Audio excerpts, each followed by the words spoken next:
Bienvenidas y bienvenidos. Este es, con todo respeto, el programa de análisis y divertimento de Canal 44, porque la realidad política del país y de este estado nos ocasionan divertimento. No sé si solo a nosotros, pero espero que también a ustedes, que viene una época muy movidita. Vamos a tocar muchísimos temas, por supuesto todos referentes a los procesos preelectorales, así es que bienvenido, David. Gracias, Erika. Efectivamente hay muchos temas, algunos trágicos, otros muy divertidos, así que vamos a entrar. Diego, ¿tú cómo estás? Bien, pues listos para hablar de la tragicomedia mexicana, diría José Agustín, que es finalmente nuestra política, que nos divierte mucho y nos afecta más. Sí, claro, nos divierte mucho y nos afecta más. Pues mire, vamos a entrar de una vez a los temas, como usted sabe, como en todos los programas. Al principio tenemos un tuit internacional y me parece que este es sumamente relevante porque parece que aporta nuevos datos sobre la realidad de los 43 de Ayotzinapa. Ese tuit lo va usted a ver dentro de un momento en la cámara, ahí está. Y es de nada más y nada menos que de Nayeli Roldán y señala, entre comillas, estos miles de mensajes muestran conversaciones de militares, policías y funcionarios locales con el grupo criminal acusado. Miles de mensajes inéditos confirman ayuda de autoridades al cártel en la desaparición de los 43 normalistas de Ayotzinapa, y ello lo coloca referente a una investigación muy fuerte, muy grande, que hizo el New York Times y que publicó durante este fin de semana pasado, en donde detecta y analiza una serie de mensajes de texto, en donde comienza a armar una serie de conversaciones, ¿no? Y que determinan que entre Guerreros Unidos y el ejército y las autoridades, tanto locales como estatales, pues hay una suerte de colusión, Diego. A ver, lo nuevo es los textos que lo demuestran. Así ya es. sabíamos, es crimen organizado porque tiene esta colusión con el Estado, por eso le decimos crimen organizado. Y segundo, desde muy temprano, después de que pasó lo de Ayotzinapa, los jóvenes que estuvieron ahí, que estuvieron dando rondas por el país para explicar lo que había pasado, ellos decían, el ejército llegó, pero no llegó a ayudarnos, llegó a golpearnos y llegó a, de alguna manera, a cuestionarnos, y siempre dijeron, el ejército está con el crimen organizado. Entonces, lo que quiero decir no es que no supiéramos, es que no teníamos esta evidencia que ahora publica el New York Times, que sí nos permite ver que la relación es, digamos, mucho más allá de una relación de me hago pato, que era lo que habíamos pensado que había hecho el ejército, sino que participó directamente, si no en la desaparición, en que haya quedado absolutamente impune lo que hizo este grupo de crimen organizado. Por supuesto, y además, bueno, tienes mucha razón al mencionar que lo que tienen son los mensajes, que ya es como una suerte de evidencia. Pero ciertamente el GIEI, en su último reporte, y con Alejandro Encinas, si no mal recuerdo, también en lo último que habla de Ayotzinapa, refieren que tienen ese tipo de mensajes, ¿no? Y que tendrían que hacer un análisis de ello, ¿cierto? Claro, a mí me parece que el tema de los 43 ha requerido muchísimo esfuerzo, muchísima energía, ha desgastado muchísimo al país, al Estado mexicano, y sigue impune, sigue sin haber realmente digamos, un castigo a lo que sucedió. Pero más allá de Ayotzinapa, que es como el símbolo de la tragedia de los desaparecidos, el punto de quiebre, hay tantas otras historias que han merecido tan poca atención. A mí me llama... Es que los 43 son los únicos que le importan al Claro, presidente. porque el presidente compró esa bandera, porque fue la crisis del sexenio pasado. Y la verdad es que es impresionante que con tanta evidencia, con tanta contundencia, haya habido tan pocos procesados. Que el ejército no haya sido prácticamente tocado, que el gobierno haya tenido que recular, como Encinas, que tuvo que, digamos, frenarse, que lo cuestionaron, que frenó un poco hasta su carrera política, y que los únicos que hayan pagado el pato ha sido el exalcalde y unos pocos funcionarios. Realmente es un caso impune, pero muchos otros que no son de 43 jóvenes, pero que son de 5, de 10, de 12, que están por toda la República, no donde está involucrado nadie, el ejército, no ha pasado nada. A ver, los casos emblematiquísimos son San Fernando, del sexenio Calderón, ¿no? Ayotzinapa, en el sexenio de Peña Nieto, y yo creo que Lagos de Moreno son el más emblemático del sexenio de de López Obrador. Ahora, el gran tema es que López Obrador llegó prometiendo que lo iba a resolver y terminó enfrentado la mitad del gobierno de López Obrador, una parte del gobierno de López Obrador, que es la que representa Encinas, si habla la izquierda, con los grandes aliados de López Obrador, que son las Fuerzas Armadas. Los militares. ¿no? Claro. No pudieron, o sea, ahí en algún momento el presidente tomó la decisión de aliarse con los militares y eso impidió cualquier avance.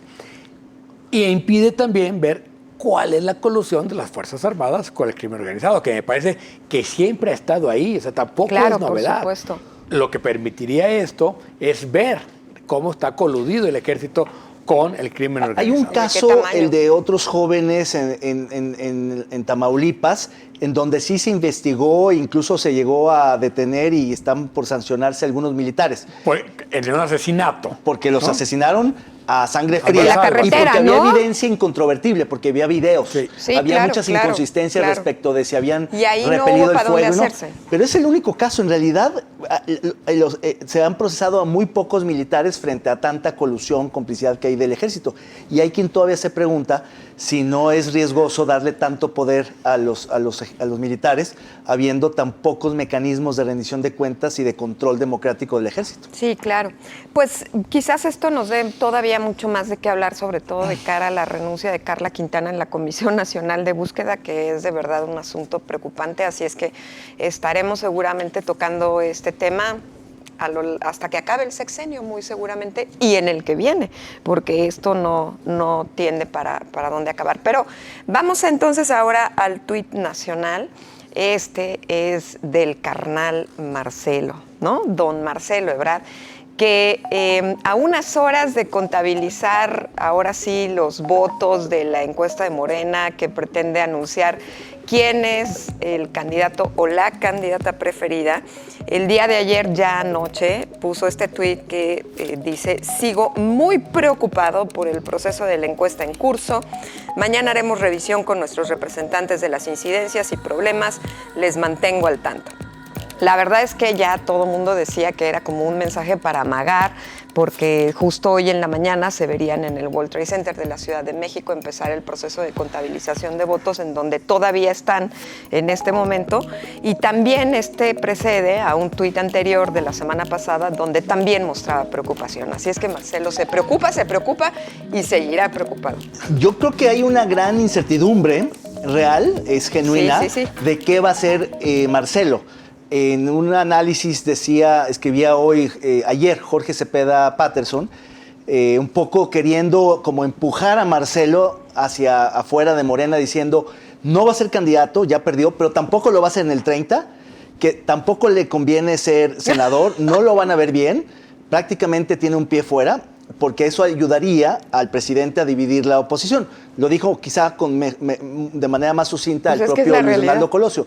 Yo creo que Marcelo sí está estirando la cuerda para, si se queda, negociar más posiciones o pavimentar el camino de su salida. Es decir, como no le queda otra opción más que realmente, digamos, identificar y acusar las anomalías, sí lo está haciendo bien, pero ya cruzó, según yo, el Rubicón. ¿Pero no tú hay vuelta crees que para se atrás. vaya? Yo creo que todavía está en el innegable derecho al pataleo, ¿no? Es decir, Sí. Los que pierden tienen derecho a patalear porque es la manera de tranquilizar a los equipos. O sea, hay mucha calentura que enfriar, ¿no? Claro, o sea, claro.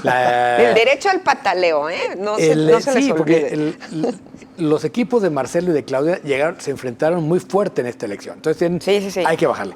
Ahora, salirse de Morena solo le convendría a Marcelo en dos escenarios, o más bien un escenario con dos condiciones. Una, que sea con la nuez del presidente. Así es. Porque si no, el presidente lo va a hacer pedazos. Así ¿no? es. Solo que al presidente diga: oye, ¿sabes qué, carnal? Vete para allá Vete y para ayúdame. allá y Divide los votos. ese cotito de poder será tuyo, ¿no? Y segundo, que realmente no tenga posibilidad de acordar con Claudia. Porque ya si el encono es tal que no pueden acordar, está mucho más protegido Marcelo, siendo líder de una bancada de oposición, que a que le arrebaten, literalmente, la posición en el Senado que le promete el presidente, pero que Claudia no le va a cumplir, porque nadie lo va a cumplir. O sea, es un absurdo cumplir eso. Será Un muy absurdo interesante. político. Pero sí. ojo, lo más que por los tiempos, el Congreso se instala el 1 de septiembre del 24 y la presidenta, que será presidenta, entra el 1 de diciembre del 24. Es decir, todavía... No, adelantaron, acuérdate. Pero creo que a 1 de octubre. Pero todavía hay un desfase de un mes. Hay un mes. Pero es un mes. Claro, pero no sé si Claudia Sheinbaum, suponiendo presidenta electa, tenga el poder para deshacer el acuerdo que tomaron entre todos. ¿Quién sabe? Y si no, lo va a destituir en los 6 meses y va a ser en medio de un escándalo. Es decir, Claudia no se puede dar el lujo, como Marcelo tampoco se puede dar el lujo de tener a Claudia de lideresa del Senado, ¿no? Claro, es decir, claro. El presidente necesita tener esa posición, ¿no? Entonces me parece que eso Marcelo lo sabe muy bien, ¿no? Y sí, solo sí le conveniera más ser líder de una bancada de 7, pero en la oposición, ¿no? Donde pueden tener cierto peso sus votos, ¿no? A ser, digamos, rehén de una bancada que no va a ser suya. Pues ha aunque habido, la lidere. yo creo que ha habido mucha especulación en torno a esto y no me parece que se vaya a resolver mañana, justo cuando el presidente le va a entregar el bastón de mando a quien resulte seguramente candidata, ¿no? En un acto pues que pretende hacer ahí en el Zócalo, ¿cierto? Para entregar Yo creo que mañana no va a pasar nada. ¿Tú crees? Yo creo que sí, mañana, porque el presidente se va de gira a Centroamérica desde el jueves. Sí, va a salir, pero no creo que... Va a haber quizá un... O sea, se supone que el partido cita a los candidatos para darles a conocer en privado el resultado. Y tienen hasta el día 10, hay que ver quién se va a la gira, ¿no? Y el día 10 es la reunión ¿tú crees que lo jala formal hasta del el 10? partido para dar ya el resultado y ungir al coordinador de la Cuarta Transformación. Para que haya estos 3 días de buffer para el pataleo, ¿no? Bueno, nos la van a hacer dramática. Tendremos que esperar otros días a ver qué dice el carnal Marcelo y qué pasa en Morena. Pero bueno, mañana esto sabremos sigue. quién es la candidata. Mañana sabemos mañana se filtra. y después vemos el ungimiento, la ceremonia de ungimiento, pero del paso del bastón de mando. Pero bueno, siga con nosotros que tenemos todavía mucho más que discutir. Vamos a un corte y regresamos.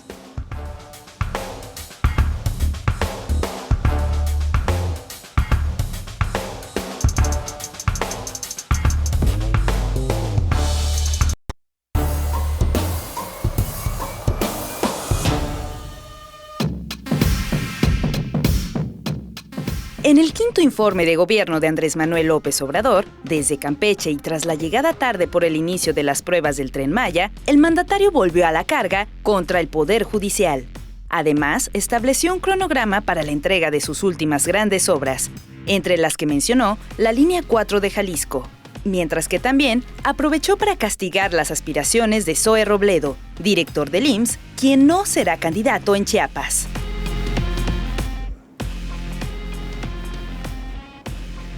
Y bueno, teníamos mucho que no veíamos un informe de gobierno tan deslucido como el quinto informe de López Obrador. Recuerden ustedes que el quinto informe de gobierno en épocas del partidazo era el momento culmen del poder del presidente antes de cederlo a través de un dedazo. Hoy el presidente hace un informe de muy bajo perfil, no fue portada en ningún periódico, no fue noticia el informe, fue más noticia la inauguración del Tren Maya. Pero el tema no es solo que ya el día del presidente no existe, tampoco existe la rendición de cuentas, David. Así es, creo que el presidente está demasiado confiado en, digamos, el tema de la sucesión, de los buenos números de su popularidad y descuidó un informe que efectivamente no solo pudo haber sido un ejercicio de rendición de cuentas, sino un acto de información un poco más elaborado, un poco más autocrítico, un poco más documentado. Realmente, si uno se analiza el discurso presidencial, es francamente pobre. Y además lo trató de hacer como disfrazado en la inauguración del Tren Maya, que por cierto le falló. Entonces la nota fue mucho más importante que el tren lo dejó parado, que lo que pudo haber dicho en su informe de gobierno. Creo que también tiene que ver con no restarle reflectores a la sucesión adentro de su partido de Morena, pero en realidad lo que terminó haciendo fue obsequiándole el día a Xóchitl Gálvez, a la oposición. Claro. Xóchitl se llevó el viernes 1 de septiembre en su respuesta en el Congreso, en el auge que trae, en el momentum que trae Xóchitl, y yo efectivamente coincido, nunca habíamos visto un presidente tan apagado por todas estas razones en el momento en que tendría que estar más fuerte que nunca. Sí. A ver, Erika, ¿cómo lo ves? Ay, pues mira, pobre presidente, la verdad es que Sí. ustedes lo subestiman. No se crean. Yo sinceramente creo que ejercicio de rendición de cuentas desde que ha estado el presidente López Obrador nunca ha habido.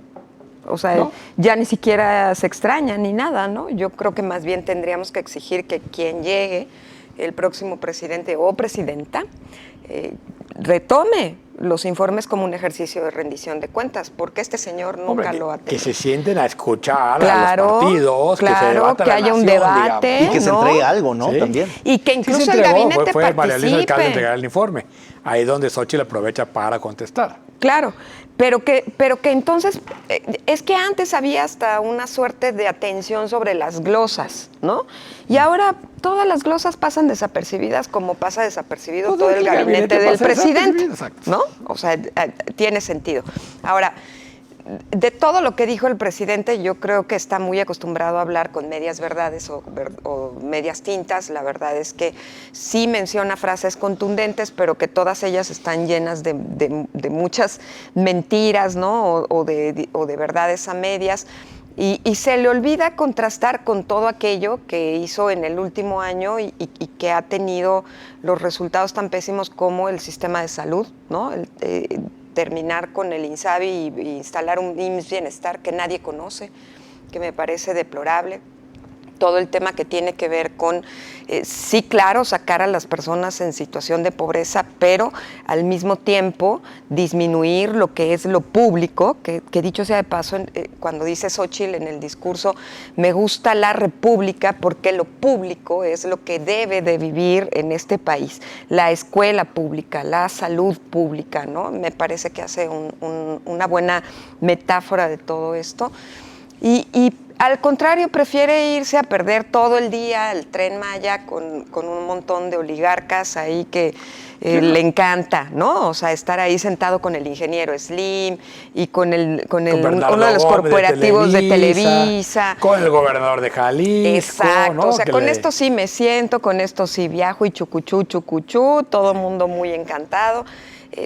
La verdad es que yo creo que sí perdió más el presidente de lo que pudo haber ganado. La pregunta, ¿está perdiendo finalmente el presidente la narrativa? No creo. Mantuvo durante 5 años este gran control de la narrativa pública y pareciera que cada vez le sale menos. Es decir, no es que haya perdido el uso de la voz, lo sigue teniendo, el monopolio de la denunciación con la mañanera, pero sí parece que está perdiendo efectividad. Es decir, que estas cosas disruptivas que antes se veían como algo que era sensacional, hoy fueron prácticamente de chacoteo. Es decir, la lona que de Quinto Informe era, digamos, tan deslucida como el propio informe, ¿no? Sí. Se hace chiquita la presidencia de la República simbólicamente y, por otro lado, se encierra en el tren con la cúpula de poder del país, ¿no? Sí. Y no está, ya no está, ¿dónde está el acto, digamos, el primer informe fue un acto apoteótico ahí en el Zócalo, ¿no? Sí, ahí también creo que, dándote la razón, porque creo que sí ha perdido la esencia de la narrativa, también me parece que la emergencia de una figura como Xóchitl Gálvez llega atinadamente con buenas frases discursivas a recuperar ciertas frases y ciertas lógicas. Por ejemplo, esta frase que dice, o que dijo, ¿no? En la esperanza ha dejado de estar de su lado para estar del lado de nosotros, me parece que es una frase... Perdieron el monopolio de la esperanza. Me parece que es contundente. Sí. Yo creo que contra el presidente no la vio venir y contra eso no se puede, ¿no?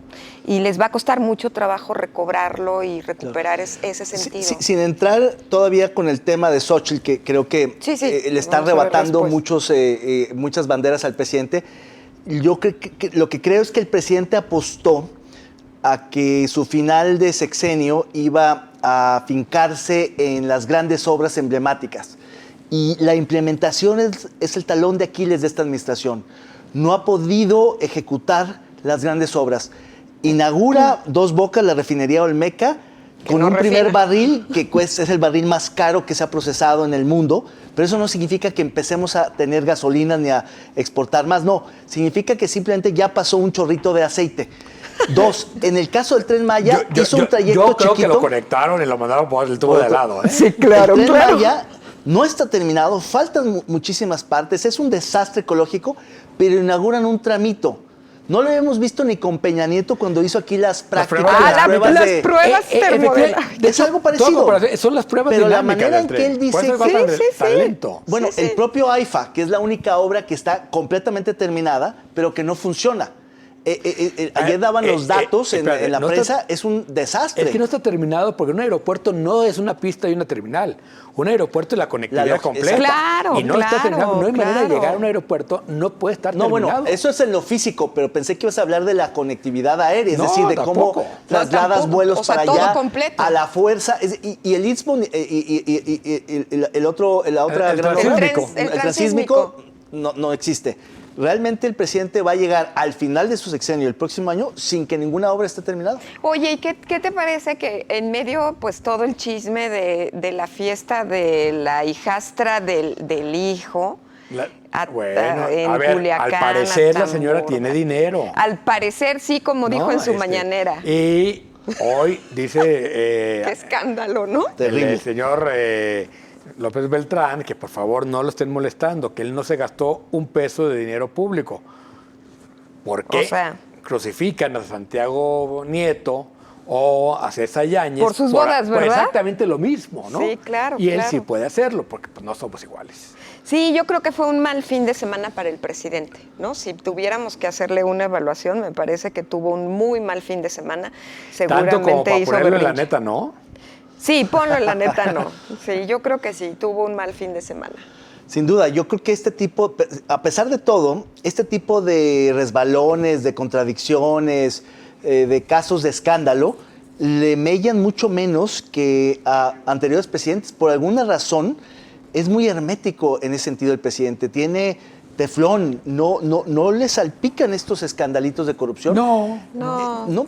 Digo, a los hijos sí un poco, a Está los muy allegados, hecho, eso. está muy hecho al... Pero al hay un escándalo. tema de que él, ¿no? Es interesante como Es fenómeno interesante sociológico. analizarlo, sí. Porque lleva muchos años aguantando este tipo de cosas y ya los descuenta, ¿no? Tiene una coraza. Sí, tiene una coraza y es bastante cínico e hipócrita, como diría él, de la oposición, ¿no? Claro, pero Sí, incluso sí. que no lo afecte, Diego, en su imagen, en su Claro. popularidad. O sea, que la gente crea Sí, que porque se lo sigue están siendo muy inventando, fuerte. que es para fastidiarlo, que no es verdad, o que es nomás por joder, cuando en realidad hay elementos suficientes para señalar a un montón de Bueno. familiares, parientes y cercanos. Vamos a ver con quién se reunió el presidente en el Tren Maya.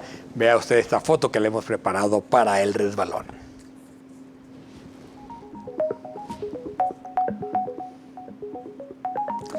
Bueno, está al fondo Enrique Alfaro, luego enfrente Bernardo Gómez, el gobernador de Yucatán, que era por El protocolo anfitrión. el que tenía que ir ahí, Pila, porque ¿no? el tren iba hacia Mérida, y el presidente. ¿Cómo ven esta? Bonita imagen de un gobernador que se pelea un día con el presidente, el día siguiente están a partir de un piñón, dirían los españoles. Bueno, pues eso es como la canción de Timbiriche, esa de Somos amigos de verdad, ¿no? Como iba la canción. De verdad es que... Y toda la gente afuera, ¿no? Haciendo fila en las vallitas y ahí saludando y ellos dándose su baño de pueblo. Es que el pacto del presidente con el gobernador de que MC no vaya a la coalición a cambio de que Morena no se meta con Jalisco, de alguna manera sigue vigente, salvo porque el gobernador está coqueteando con la idea de lo de Xóchitl, pero puede terminar diciéndole a Dante, ok, vamos solos, pero a mí respétame Jalisco.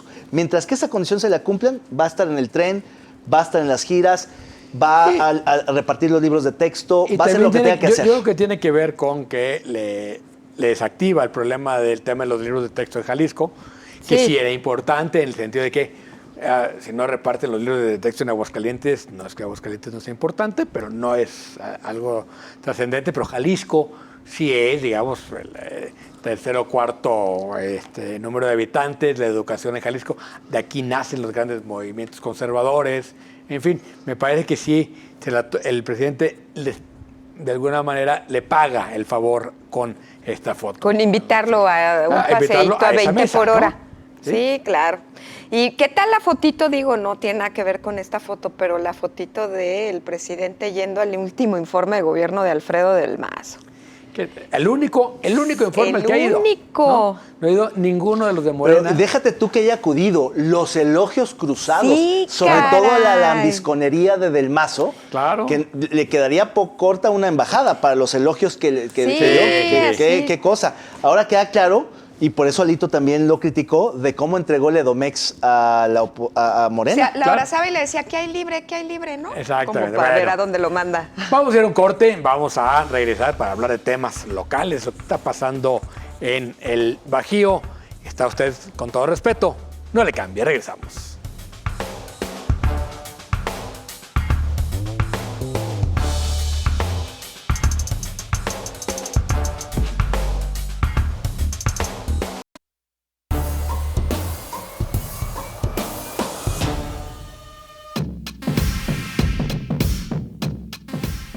En proceso la pérdida de un área natural protegida. El pasado 1 de septiembre, un tribunal colegiado determinó que existen inconsistencias en la declaratoria de área natural protegida para la zona del Bajío, lo que abre la puerta para que los tribunales locales comiencen a autorizar, vía juicios de amparo o administrativos, licencias de construcción y urbanización en la zona contigua al Bosque de la Primavera. Lo que comenzó con un estadio y una villa panamericana está cada vez más cerca de convertirse en un centro de población, con las consecuencias que esto acarrea. Pues ahí lo tiene, como bien dice la nota, una verdadera tragedia, consumada, por cierto, porque usted recordará que en el año 2019 el gobernador Enrique Alfaro, para mitigar un poco el enojo de la sociedad civil por pues la venta, ¿no?, de las villas panamericanas y demás situaciones, decretó como área natural protegida poco más de 980 hectáreas más o menos. Y ahora resulta que viene este decreto del juez en donde le da vuelta para atrás y parece que ya es inevitable, irremediable, que toda esa zona comience ya a comercializarse junto con algunas otras más. Parece burla, pero es en realidad una tragedia. ¿Cómo ves, David? Sí, yo creo que hay un tema cíclico. Cada cierto tiempo surge una noticia que nos recuerda que hay una fragilidad ambiental en esa zona, pero en realidad hay una operación cotidiana de desarrolladores, de jueces, de políticos, de inmobiliarios, que todos los días busca irse haciendo de un territorio, de un permiso, de alguna ventaja en el territorio. Y eso finalmente, si uno lo ve a través de los años, te das cuenta que a pesar de los decretos de protección, de los discursos, de cualquier intento por salvaguardar la zona, todos terminan por fracasar. Lo alentan, pero no lo detienen por completo. Sí, Hay que recordar que esta declaratoria de área protegida fue la excusa del gobernador cuando cede los permisos para la Villa Panamericana. Así es. Y Pablo Lemos se opone, ¿no? Así es. En Zapopan, también que ya parte de lo que ha hecho Pablo Lemos es que ya no toca el tema, ¿no? Ah, O sea, se le olvidó. Ya se le olvidó que esto es un tema que para él era fundamental y que nunca Es dejaría. que ya no está Ahí en empezó Zapopan, la ya diferenciación. está en Guadalajara. Sí, sí. Y luego, el otro tema es que, bueno, desde que se decreta el área natural protegida, todo mundo, los que sabían, decían, a ver, esto jurídicamente está muy mal hecho, esto no tiene sentido. Es un rollo para mitigar lo que el compromiso que tenía de resolver el tema de la vía panamericana. ¿Qué va a pasar? Que el problema es que había un plan parcial, ¿no?, hecho por José Pliego, que, digamos, era un plan parcial bastante bien hecho, que tenía que ver, se hizo cuando se supone que Jorge Vergara iba a ser el JBC, que terminó solo en un estadio, ¿no? Pero como era una organización de alto impacto, ¿no? Entonces hizo un plan más o menos muy bien hecho, creo yo, donde ubicaba muy bien las zonas acuíferas, las zonas bajas del propio Bajío, para crear ahí algunos puntos de recarga, decía cómo debe ser la organización y la densidad. El problema es que hoy no tenemos nada, no hay ningún instrumento. Ni aquellos se rechazaron, porque no, los que peleaban que no se hiciera nada, la verdad es que era un pleito perdido porque ya estaba privatizado el ejido ahí. Sí, toda esa fue una zona ejidal que se fue privatizando, ya está privatizado, hay una asociación de dueños. Se ha desarrollado muy mal, hay que decirlo. O sea, hay muchas gentes que ha invadido las calles. Entonces estamos en el peor de los dos mundos por defender falsamente la ecología en esa zona. Tenemos hoy un desastre en desarrollo urbano de esa zona. Es una zona complicada, sí. Está por debajo del nivel, por ejemplo, simplemente la cuestión de drenajes, están por debajo del nivel del drenaje de la ciudad, ¿no? Entonces se requieren cárceles de bombeo, se requieren obras muy complicadas o muy bajo impacto. ¿Sí? Claro, para que los desechos puedan absorberse y demás, sí es muy bajo impacto. Pero fíjate, justo cuando Lemus desacata de alguna manera al faro, que es lo que lo empieza a distinguir, que le da presencia, proyección propia, es porque justamente querían habitar vías panamericanas. Venderlas, ¿no? Y las empezaron a vender, pero de manera muy sigilosa. Se han seguido vendiendo y hay gente viviendo y se han ido ocupando. Es decir, lo que evitaron fue decir, a partir de hoy pueden entrar. No, van entrando poco a poco y ahí están. Se está ocupando hasta que termine de ocuparse totalmente y al siguiente, y van a otro módulo y a otra cosa. Es decir, efectivamente, como no hay un ordenamiento territorial, es un desorden en todo el área, y hoy pues vemos que no es propiamente una nota caliente, pero sí vemos que debería serlo, ¿eh? Pero de estas hay cada cierto tiempo, pero lo que hay es un avance en la urbanización todo el tiempo, porque le echan 1 metro de cemento a las vialidades alternas, es decir, todo el tiempo hay construcción y desarrollo. Nunca se paró. ¿Y los planes parciales de Zapopan ya están aprobados o siguen estando rezagados? Es que ese concreto, creo que es el que hizo Pepe Pliego, que todo ese distrito, de 2003, está impugnado, ¿no? ¿Pero es del 2003? Sí. Más o menos. Entonces, si tú ves, o sea, hay escuelas autorizadas en vialidades que no hay acceso a las vialidades. Eso es deplorable, ¿eh? No es El posible Franco, que Zapopan no tenga planes el ingreso al colegio parciales. Franco es complicado, pero no es el único. Hay muchísimas escuelas ya ahí, muchísimas, Sí, que no todo en tienen ciencias, accesos claros, sí. ¿no? Que no tienen un plan de mitigación, ¿no? Y si hay algunas zonas, digamos, donde va a la calle de 2 carriles, de repente se hace y luego se uno, luego se ensancha. vuelve a hacer, porque hay invasiones que nadie ha podido resolver. Pero bueno, o sea, yo creo que lo de las villas ya es, en realidad, después de las villas hubo la oportunidad de planear lo que seguía. Estamos llegando, tristemente, otra vez al peor de los mundos. Y habría entonces también que cuestionar el papel de los regidores y de las regidoras en los cabildos, ¿no? Porque ¿Cómo? ¿Tú crees que tengan alguna responsabilidad? Bueno, como ¿Tendrían no hacen que trabajar nada, en pero esos temas? Pero es que tendrían que trabajar en los planes parciales, tendrían que empujar esos temas, tendrían que estar ahí, ¿no? Porque ahorita, por ejemplo, en el Fortín, que es una comunidad en donde dicen aquí en este parque no van a poner un banco del bienestar, porque es un parque.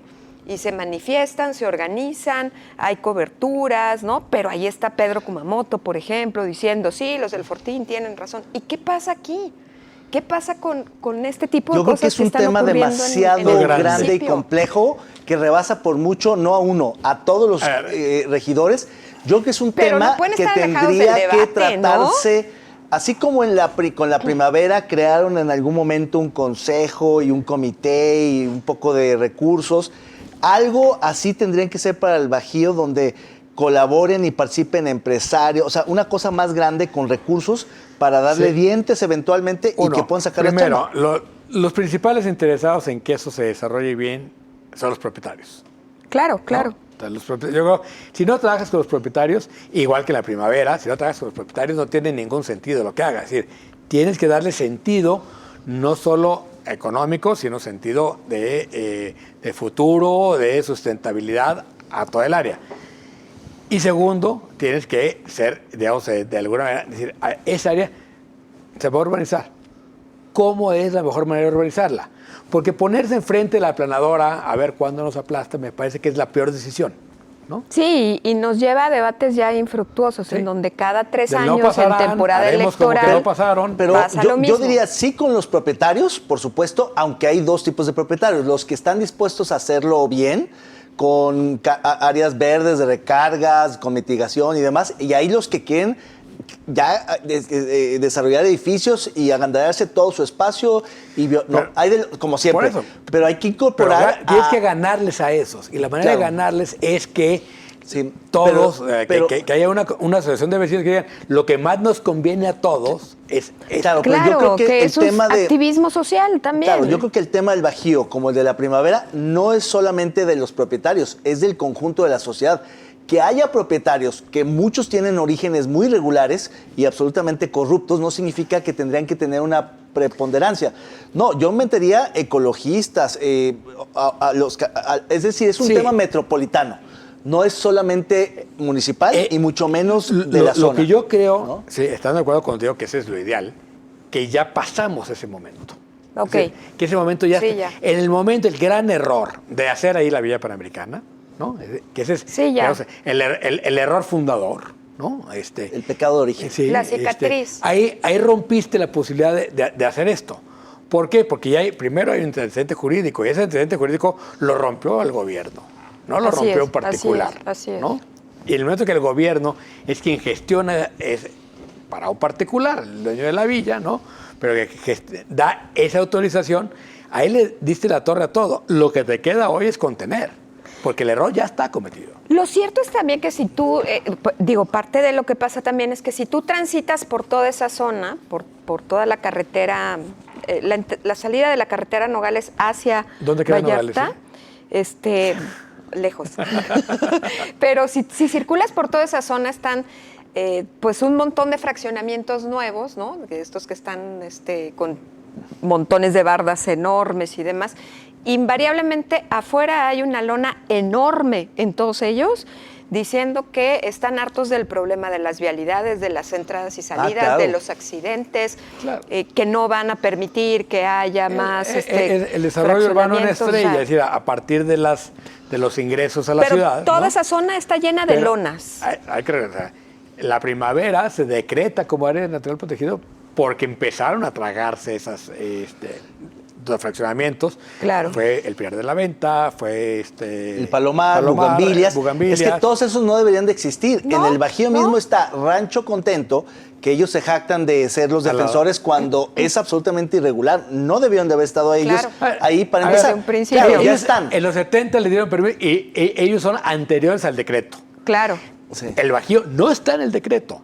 Y siempre se habló de una zona de mitigación, pero que nunca estuvo en ningún instrumento legal. Estuvo en tesis de la Universidad de Guadalajara, pero nunca en planos, lograron trasladar eso a un instrumento legal de planeación. Pues es un buen punto para tratar en el próximo proceso electoral. Yo creo que sí es obligado que nos hablen de este tipo de temas de manera más integral, ¿no? Vistos como área metropolitana. Pero fíjese bien, le vamos a mostrar una imagen. Como usted sabe, siempre tenemos la bonita sección de póngale el nombre y usted en casa nos va a ayudar a ponérselo también.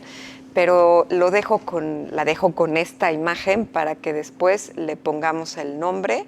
Vamos a ver en pantalla quién es nuestro invitado estrella del día de hoy. Los curadores más experimentados de Con Todo Respeto han preparado esta exquisita pieza de arte visual.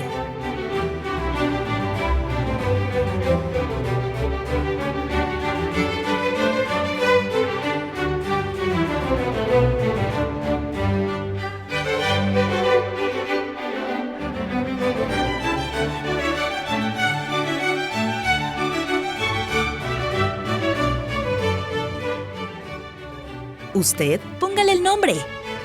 Ahí va, sí. Ahí tiene al hombre más buscado de las últimas semanas por todos los partidos políticos, candidatas y candidatos. La frase viene de él y de su desplegado enorme, ¿no? Que dice, entre comillas, sería ingenuo pensar que se puede construir un proyecto ganador con los partidos que perdieron 23 gobernaturas en los últimos años. Tómala, Barbón, ¿no? Sí. Yo le pondría estratega o necio. No sé. lo inteligente es ganar no participando, que fue lo que hizo él.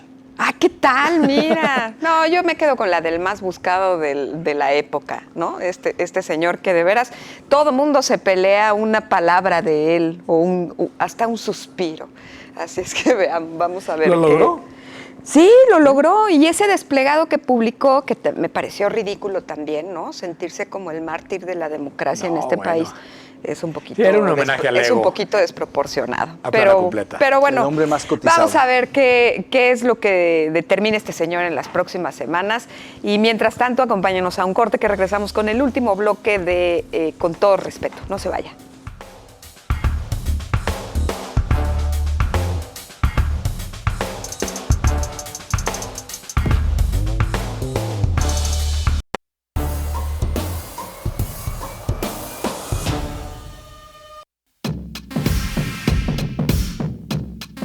En una semana llena de cuestionamientos sobre la forma en la que el PRI entregó la candidatura presidencial y porque Beatriz Paredes dijo reconocer los resultados de la encuesta que no llegó a la elección, este domingo le fue entregada la constancia a Xóchitl Gálvez. En su discurso se hizo acompañar de madres buscadoras, emprendedores y líderes ejidales indígenas. Sin embargo, las fotos demuestran que no reunió a la gente esperada. Temporada de informes. El primero que buscará los reflectores no es un alcalde, sino el senador Clemente Castañeda, quien ha decidido invertir en espectaculares y comunicación para tratar de aumentar sus posibilidades de llegar a la boleta para gobernador. Luego vendrán los alcaldes, quienes ya están haciendo maletas para cerrar su administración, justo un año antes de concluir su mandato. ¿Sí? Y bueno, están los dos temas que, para cerrar este último bloque. El primero es la manera en que bajaron a Beatriz y Xóchitl se convirtió en candidata única del Frente Amplio por México. La verdad es que todo parece indicar que efectivamente la elección interna hubiera sido un desastre. Las malas lenguas que suelen estar bien informadas sobre estos temas hablan de 200,000 miembros de Morena que se habían inscrito en el proceso del frente y que eso auguraba que iban por lo menos a hacer un buen desastre en las casillas. La manera en que el líder del PRI decide tomar él la decisión en lugar de que quien la comunique sea Beatriz, me parece que fue un pésimo augurio y también que empieza con el pie izquierdo esta buena decisión, ¿no, David? Pues sí, yo no sabía que la infiltración de Morena tenía esas magnitudes. Yo había oído de alrededor de 20, 50 mil, lo cual me parecía difícil no detectarlo, pero quizá dispersos en todo el territorio de manera muy sigilosa podrían efectivamente incidir. Porque además de la infiltración de Morena, lo que más les preocupaba a las cúpulas partidistas era la dificultad para movilizar el voto. No es sencillo. Así es. Y si salían mostrando poco músculo, una votación muy baja, donde finalmente parecía que los padrones estaban muy inflados, iba a ser pues anticlimático. Yo sigo creyendo que el distintivo del proceso de elección era eso. Lo demás es parecido a Morena. Este era lo interesante. Y se saltaron el paso más importante. Y claro, lo que dices, Diego, me parece de pésimo gusto, muy ruin, la jugarreta que le hizo Alito a Beatriz, pero creo que Beatriz tiene el talante democrático que fue suficientemente generosa para sentarse con Xóchitl y pactar para adelante. Yo creo que al final el proceso le salió bien a Xóchitl, quizá al frente no tanto, pero lo importante es la candidata, que está haciendo una operación cicatriz espectacular, me dicen. Al único que no ha podido ver es a Mancera. Finalmente, con todos logró pactar, a todos los jaló, y el único renuente hoy por hoy es Miguel Ángel Mancera, pero creo que puede ser pronto que lo jale. Qué bueno, Silvano Aureoles no cuenta, pero bueno, ¿no? Ya y si Mancera no está, tampoco pasa nada, ¿eh? Sí, tampoco pasa nada. Así es Qué que bueno que lo haga con todos, pero no pasa nada. Si no los encuentran, no importa, ¿no? No, a ver, mira, yo creo que al margen de todo lo que ustedes han dicho y que me parece que es loable, me parece que de cara a lo que vendrá en el futuro, inevitablemente sí tendremos que hablar de cómo se eligen las personas candidatas en los partidos políticos. Yo creo que una de las buenas cosas que pasaron es que esto se tiene que retomar en el futuro y desde los legislativos, desde las cámaras, tienen que hablarlo, porque ya no hay manera de que se salgan por otra vía, ¿no? Entonces, ese me parece que es un buen punto. Yo creo que en los próximos años vamos a escuchar hablar de esto y de un replanteamiento, una reforma a la ley de partidos, algo por el estilo. Por ahí bien. Otra cosa que me parece buena, al margen de la desfachatez, el machismo, la misoginia y el cinismo de Alito Moreno, que por cierto lo voy a nominar, se nota que me cae muy mal el tipo. No. Pero al margen de eso, a mí me gusta mucho la forma en la que dos mujeres con la talla de Beatriz y de Xóchitl se sientan, dialogan, y la forma en la que Beatriz dice, le agradezco que haya sido cuidadosa con sus palabras. No, señores. Qué bonita elección, ¿no? Eso, qué bonita elección después de la vulgaridad de Alito. Sí, esa frase es muy pero bonita. se merece mayor reconocimiento Beatriz que Xóchitl. Claro. Beatriz es sin duda, tamañotes, ¿no? Pero es una mujer haciendo política con otra mujer con formas que no son patriarcalizadas. Sí. A eso voy. Y eso me gusta. Y yo creo que de eso tenemos que tener más, ¿no? Que incluso que muchas mujeres que están haciendo política hoy aprendan a despatriarcalizar sus formas y aprendan a que dialogando, cuidándose, se puede hacer muchísimo más. Y a mí eso me gusta. Pues hablando de formas patriarcalizadas, ¿cómo les llamas tú? Patriarcalizadas. Sí. La manera en que se está haciendo la precampaña de MC en Jalisco es a partir de los esquemas más tradicionales, que son hacer estos famosos informes. Como el presidente municipal de Guadalajara va a tener en su informe de gobierno su momentum, decidió el senador Clemente Castañeda, que también es aspirante de MC a la candidatura, hacer un informe de un gobernador, del senador que no habíamos visto, creo que desde Zamora, ¿no? Zamora hizo algo similar.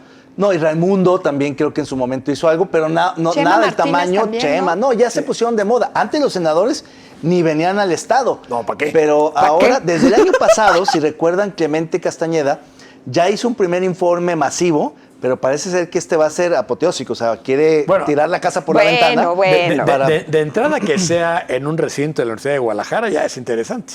¿Dónde va a ser? Aquí enfrente.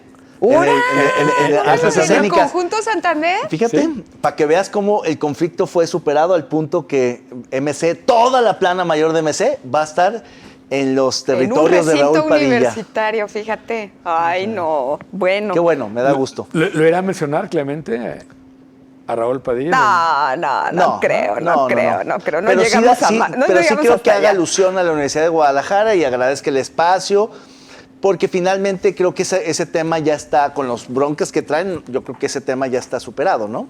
Sí. Pues bueno, pero a ver... La campaña de Clemente Almaz estilo, tiene toda la etiqueta emesista de Alfaro, ¿te acuerdas? O sea, como que regresaron a esa visión, muy de esa talla. Ahí se le ve al senador jugando cascarita y todo, en algunos espectaculares.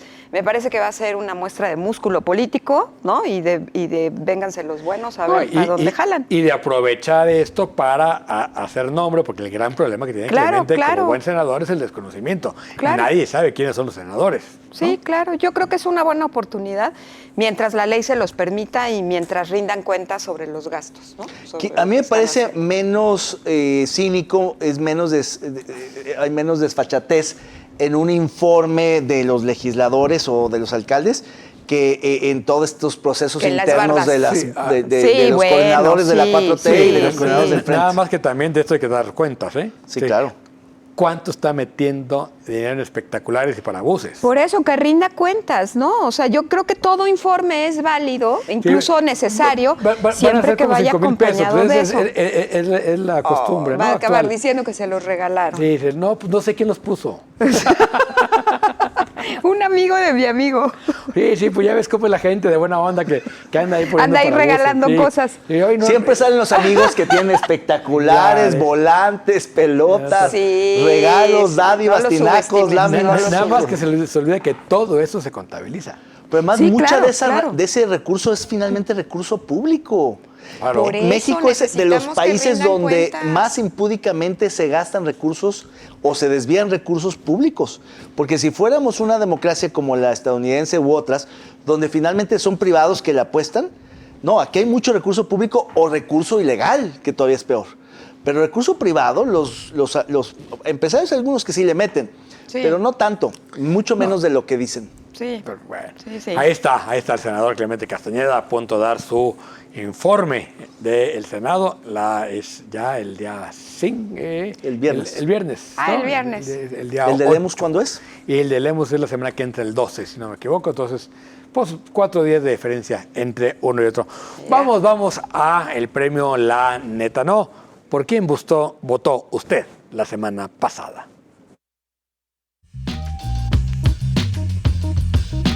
El premio La Neta No para lo más lamentable de la política y el servicio público de esta semana es para Dante Delgado, presidente del MC, porque dice que el partido es él.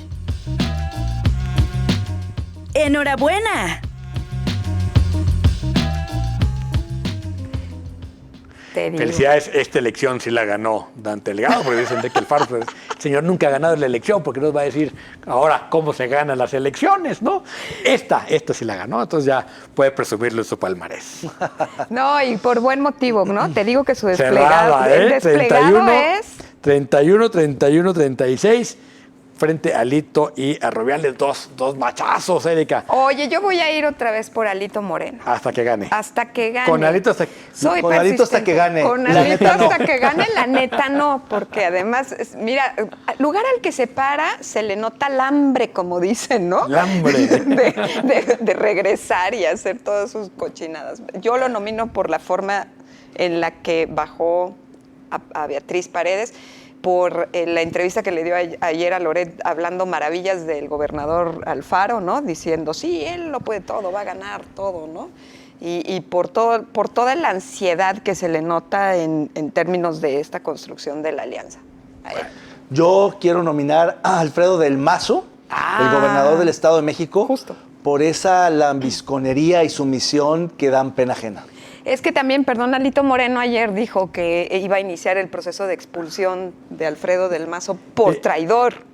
De mejores lugares me han corrido, contestó el Mazo.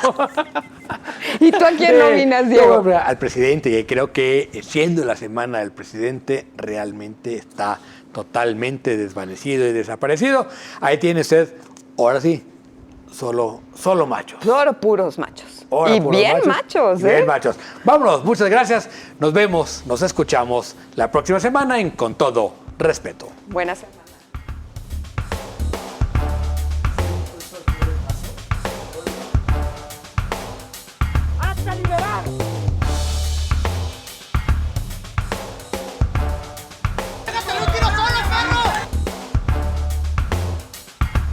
We need strong borders,